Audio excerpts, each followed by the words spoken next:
Morning everyone. Welcome to TS in the School. Myself Swati Mahavar. Today we start history of class 9th. We start with chapter number 2, Socialism in Europe and the Russian Revolution. Come to page number 33.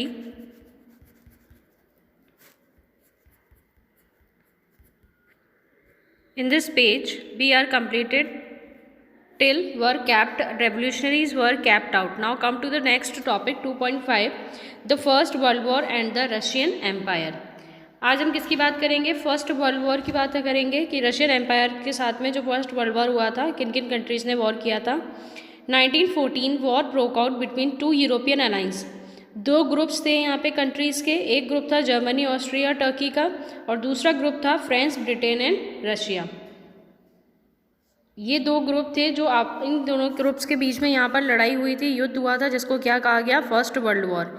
Each country had a global empire. सभी countries के पास में अच्छा empire था. And the war was fought outside Europe as well as in Europe. अब जो ये युद्ध हुआ था, जो ये वॉर हुआ था, वो यूरोप के अंदर भी हुआ था, इनसाइड एरिया में भी हुआ था और आउटसाइड एरिया में भी हुआ था. This was the first World war, जिसे क्या कहा गया? First World war. In Russia, the war was initially popular and people relied around Tsar Nicholas II. Russia के अंदर ये जो वॉर हुआ था, फर्स्ट वर्ल्ड वॉर, वो बहुत पॉपुलर हुआ. बहुत सारे लोगों ने इसके अंदर पार्टिसिपेट किया और रैली निकाली उन्होंने. तसार निकोलस का जो भी एरिया था, जो रेजिडेंट था, उसके आसपास उन्होंने रैली निकाली. As the war continued though the tsar refuse to consult the main parties in the Duma. अब मैंने आप लोगों को प्रीवियस वीडियो के अंदर बताया था, ड्यूमा पार्टी बनाई थी निकोलस सेकंड ने. तो इन्होंने जब ये पार्टी बनाई थी, पहले तो ये इस पार्टी से कंसल्टेशन करते थे, डिसीजंस वगैरह मेकिंग के अंदर इनका सपोर्ट वो लेते थे. लेकिन अब क्या हुआ? निकोलस सेकंड ने इन लोगों की सुनना, इनसे कंसल्टेशन करना बंद कर दिया. जो भी ड्यूमा के मेंबर्स थे, उन मेंबर्स से किसी भी तरह की कोई भी सलाह नहीं लेते थे. Support were thin, anti German sentiments ran high as can be seen in the renaming of Saint Petersburg a German name as Petrograd. अब धीरे धीरे लोगों के बीच में जो तसार निकोलस था, उसके लिए बहुत ज़्यादा लोगों के बीच में बहुत ज़्यादा उसके लिए नफरत पैदा होने लगी. लोग उसको इग्नोर करने लग गए, अपोज करने लग गए. वो चाहते थे कि वो रूलिंग पार्टी से हट जाए. और जर्मन सेंटिमेंट्स जो थे, उसके साथ में जर्मन लोगों के साथ में उनका हेट जो था वो बहुत ज़्यादा इंक्रीज़ होने लगा. इसी वजह से सेंट पीटर्सबर्ग का नाम चेंज करके उन्होंने क्या रख दिया? पेट्रोग्रेड रख दिया. क्योंकि पीटर्सबर्ग जो नाम था वो एक जर्मन नेम था और जर्मन से वो लोग क्या करते थे? बहुत ज़्यादा नफरत करते थे. The Tsarina Alexandra German origin and poor advisers especially a monk called Rasputin made the aristocracy unpopular. अब जरीना कौन थी? एक जर्मन मूल की रहने वाली थी. एक मतलब ओरिजिन उनका कहाँ था? जर्मनी से था. तो जर्मनी की रहने वाली थी वो, और उनके जो एडवाइज़र्स थे, उनके एडवाइज़र्स की वजह से, जिसमें से एक जो मेन एडवाइज़र थे उनका नाम क्या था? रसपुतिन, जो क्या बन चुके थे? एक मॉन्क बन चुके थे. उनकी वजह से उन्होंने अपोज किया. किसको अपोज किया था? तसरीना एलेक्जेंड्रा को उन्होंने अपोज किया था, जो रानी थी. और उसी की वजह से लोग, उन्होंने जब अपोजिशन स्टार्ट किया तो लोगों के बीच में भी उसकी पॉपुलैरिटी क्या हो गई? कम हो गई.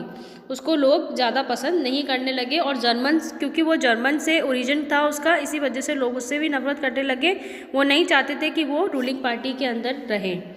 The first World war on the eastern front deferred from that on the western front.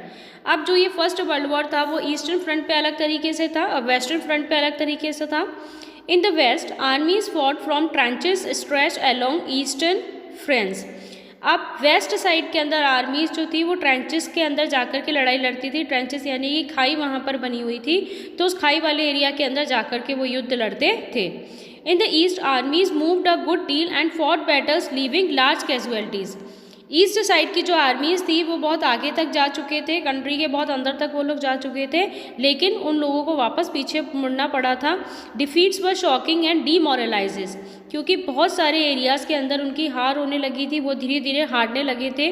Russia's army lost badly in Germany and Austria between 1914 and 1960. Russia की जो आर्मी थी वो बहुत बुरी तरह से हार चुकी थी जर्मनी, ऑस्ट्रिया के अंदर. कब? 1914 से 1960 के अंदर. There were over 7 million casualties by 1970s. 1970s तक 7 मिलियन कैजुअलिटीज़ बनाई गई थी, जहाँ पे जो भी सिपाही जो युद्ध लड़ते समय जो बीमार हो जाते, परेशान हो, जो उनकी तबीयत ख़राब हो जाती या किसी भी तरह का उनको वार्न होता था, तो वो वहाँ पर उनका ट्रीटमेंट चलाया जाता था। As they retreated, the Russian army destroyed crops and buildings to prevent the enemy from being able to live off the land. अब क्या हुआ, वहाँ पर इनकी आर्मी, रशिया की आर्मी हारने लगी। तो हार तो वो गए थे, हारने के बाद उन्होंने क्या सोचा कि अब हमें वापस पीछे चले जाना चाहिए, अब हमें वापस पीछे मुड़ जाना चाहिए, आगे की तरफ जाकर के हमें और युद्ध नहीं लड़ना चाहिए। तो वहाँ से वो वापस पीछे आने लगे, अपने कंट्री के अंदर वापस लौटने लगे। और इस वहाँ पर आते समय उन्होंने क्या किया, वहाँ की जो क्रॉप्स थी, जो बिल्डिंग्स थी, उनको तोड़ दिया, क्रॉप्स को डिस्ट्रॉय कर दिया, ताकि वहाँ पर जो जर्मन और ऑस्ट्रिया की जो आर्मी है वो ज़्यादा टाइम तक वहाँ पर ना रह सके। The destruction of crops and buildings led to over 3 million refugees in Russia.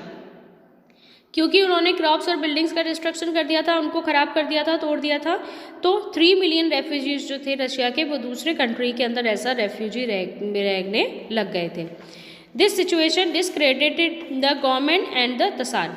अब ये जो सिचुएशन क्रिएट हुई थी, उससे लोग और ज़्यादा परेशान हो गए थे और ज़्यादा अपोजिशन के अंदर चले गए थे तसार गवर्नमेंट के। Soldiers did not wish to fight such a war.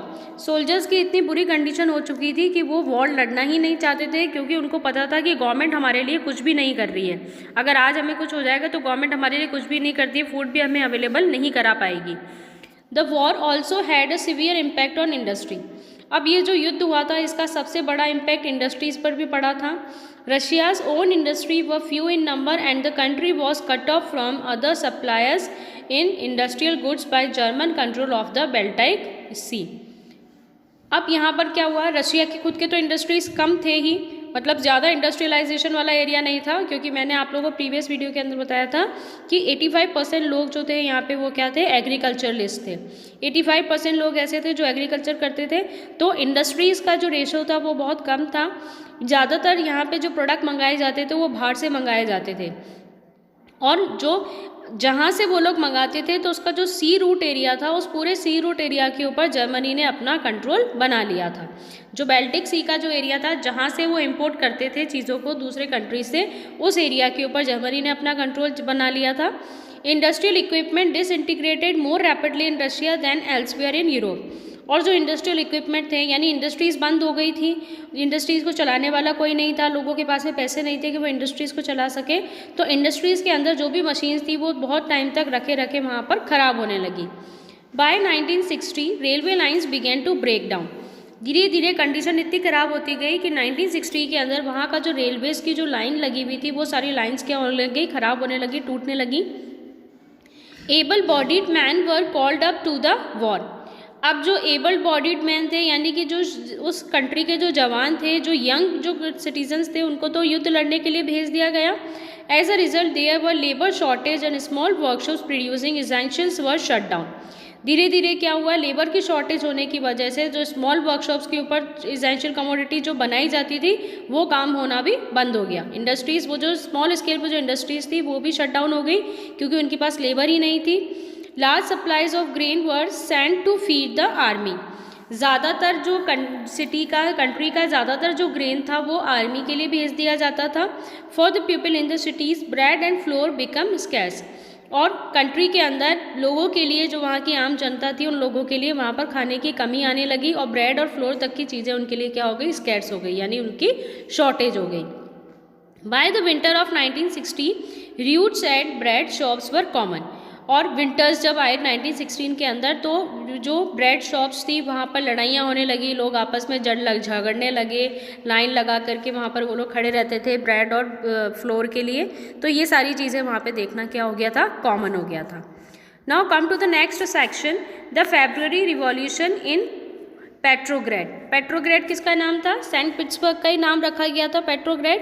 तो फेब्रुअरी के अंदर वहाँ पर क्या रिवॉल्यूशन हुआ था, in the winter of 1970s के विंटर्स की अगर हम बात करते हैं, conditions in the capital Petrograd were grim. जो कंडीशन थी, जो कैपिटल थी वहाँ की, रशिया की जो कैपिटल थी पेट्रोग्रेड, उसकी कंडीशन बहुत ज़्यादा निर्दलीय थी, बहुत ज़्यादा खराब कंडीशन के अंदर दौर से वो गुजर रहे थे। The layout of the city seem to emphasise the divisions among its people. अब सिटी को क्या कर दिया, लोगों के अकॉर्डिंग सिटी को क्या कर दिया गया, बांट दिया गया।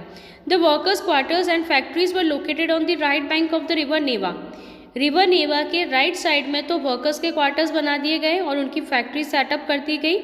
On the left bank were the fashionable area, और लेफ्ट साइड के अंदर एक फैशनेबल एरिया बना दिया गया जहाँ पे विंटर पैलेस था, ऑफिशियल बिल्डिंग्स थी, including the palace where the Duma met, और वहाँ पर वो बिल्डिंग भी थी जहाँ पे डूमा की मीटिंग्स हुआ करती थी।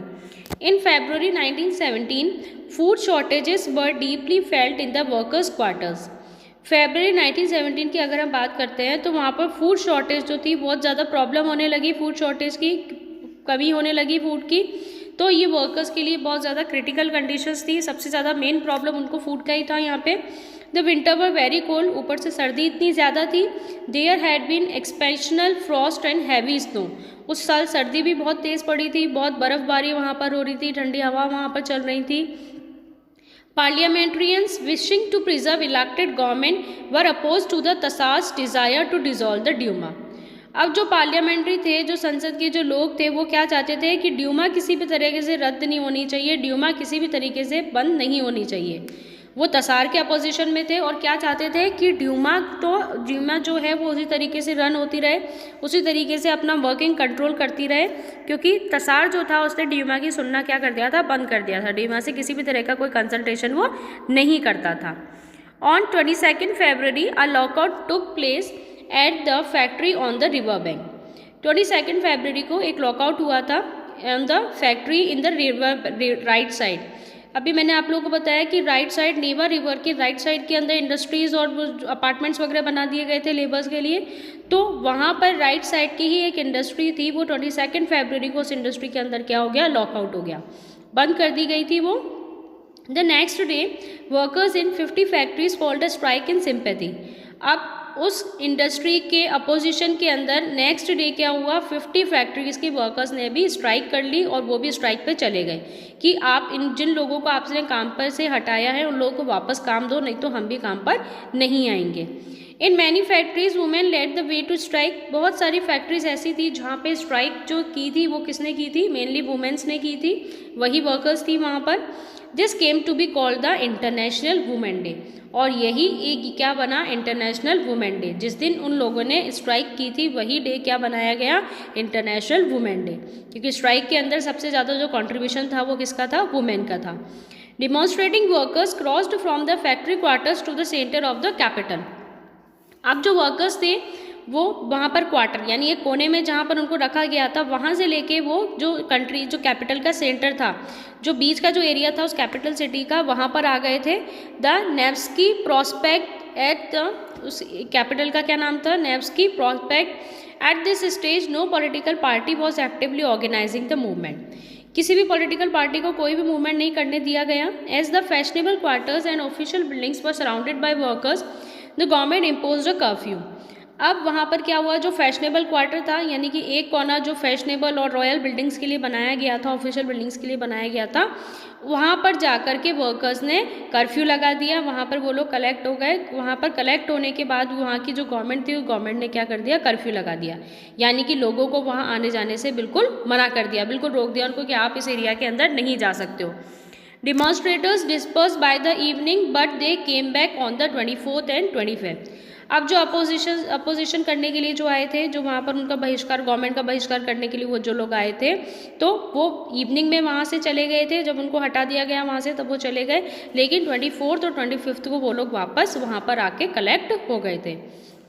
The government called out the cavalry and police to keep an eye on them. अब गवर्नमेंट को टेंशन होने लगी कि ये लोग यहाँ पर आके कलेक्ट हो गए, अभी हमारे अपोजिशन में कुछ भी कर देंगे, हमारी बिल्डिंग्स वगैरह तोड़ देंगे। तो गवर्नमेंट ने क्या किया, वहाँ पर पुलिस को बुलाया और सोल्जर्स को बुलाया ताकि उन लोगों के ऊपर नज़र रखी जा सके और उन लोगों को कंट्रोल किया जा सके। Clear to you?